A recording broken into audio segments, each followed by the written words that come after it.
On va revenir sur un sujet, moi, un des trucs que j'ai kiffé, en fait, c'est que t'hésites pas, comme on le disait un peu plus tôt, à parler un peu de souveraineté, et même dans certaines de tes vidéos, par exemple le complot de la tech française, bête de vidéo, à mettre en avant des sujets politiques, même des méfaits qui sont un peu commis par parfois des pays qui sont considérés comme alliés politiquement, etc.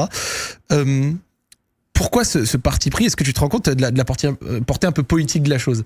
C'est ça que j'aime bien, parce que tu vois, tu l'as dit un peu tout à l'heure en filigrane, les médias généralistes, qui sont des fois alignés sur des points de vue qui sont historiques chez eux, ils vont pas oser te le dire, ce genre de choses, ou mettre en avant ce genre de trucs. Ou alors en tout cas moins. Là où toi, tu vas le faire en profondeur, même si ça trouve pas forcément écho de prime abord chez le grand public. Tu vois. Je pense qu'on sait pas, tu vois, c'est un truc qui est hyper organique. C'est-à-dire qu'il y a assez peu de manière générale, on n'a pas, tu vois, j'ai pas une volonté hyper minutieuse des discours et des histoires qu'on veut raconter sur plusieurs années, tu vois. Ouais. C'est vraiment un truc très organique où, tiens, on tombe sur un sujet, on se dit, tiens, c'est trop intéressant, les gens sont pas au courant de ça. Ça va nous donner l'occasion de parler de sujets qui nous tiennent à cœur. Donc là, tu vois, la vidéo que tu as mentionné, le plus grand complot de la tech française, c'est sur l'histoire de la première licorne française que peu de gens connaissent, qui s'appelait J'aime plus. Vidéo excellente, hein, d'ailleurs. N'hésitez pas, si vous écoutez et que vous ne l'avez pas vue, vous allez pas perdre de temps. Et c'est une entreprise qui est vraiment peu connue, alors que c'est les prémices et les gens qui ont popularisé une des technos les plus mondialement utilisées actuellement, que vous avez déjà dans votre poche, qui sont les cartes à puce. Voilà. Et en fait, c'est une histoire de dingue. Déjà, elle est passionnante à traiter en format documentaire, donc tu vois, c'est ça la première raison quand même. Et derrière, en creusant et en épluchant les trucs, on réalise que, en fait, il s'est joué en coulisses. En gros, c'est une boîte qui s'est fait plus ou moins torpiller par la CIA. Oui. Et qui est un peu le symptôme d'une sorte de naïveté française devant voilà, les alliés, les alliés de la France, et surtout la manière dont tu dois gérer le leverage, en fait, le fait que voilà, t'as des alliés, mais t'as aussi des atouts propres et tu dois les défendre. Et donc voilà, cette histoire est symptomatique d'un truc plus large. Et donc effectivement, on s'est dit à l'occasion de cette vidéo, tiens, on va pas se transformer en médias partisans, tu vois. Parce que tu vois, moi je vais te donner un truc que je me permets. Ouais. Genre, quand tu montres qu'une licorne française s'est fait bazarder par la CIA, concrètement, parce que c'est ce qu'on retient un peu de la vidéo et c'est une réalité, que si la France avait fait ça à une société américaine, ça aurait été presque un acte de guerre, tu vois. Mais que les Américains, ils se permettent de faire ça à nous.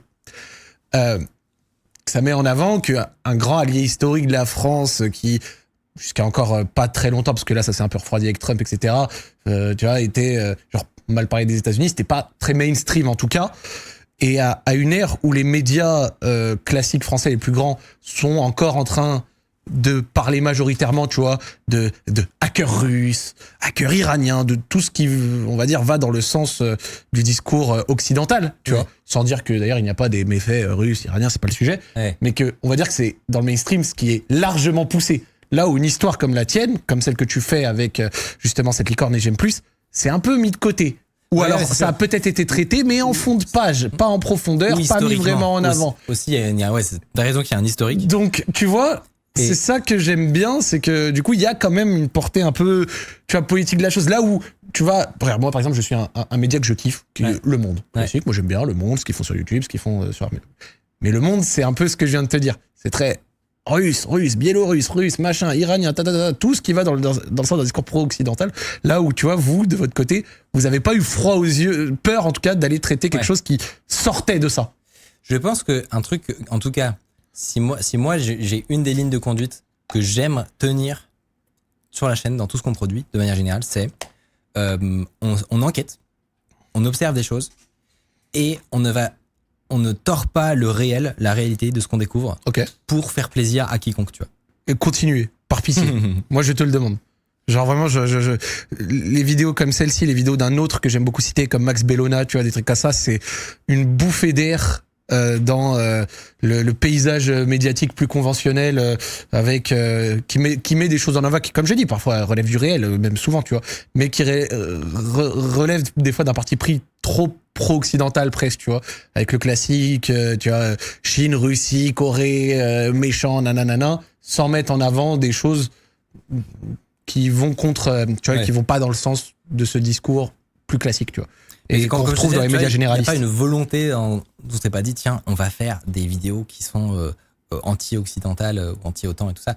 Il n'y a pas de démarche super consciente, en gros. Bien C'est sûr. plutôt un truc de dire, on tombe sur les sujets, ils nous passionnent, et on veut les traiter de cette manière-là. Et Mais les traiter et ne pas avoir peur de le faire, c'est déjà fort. ouais, c'est ça.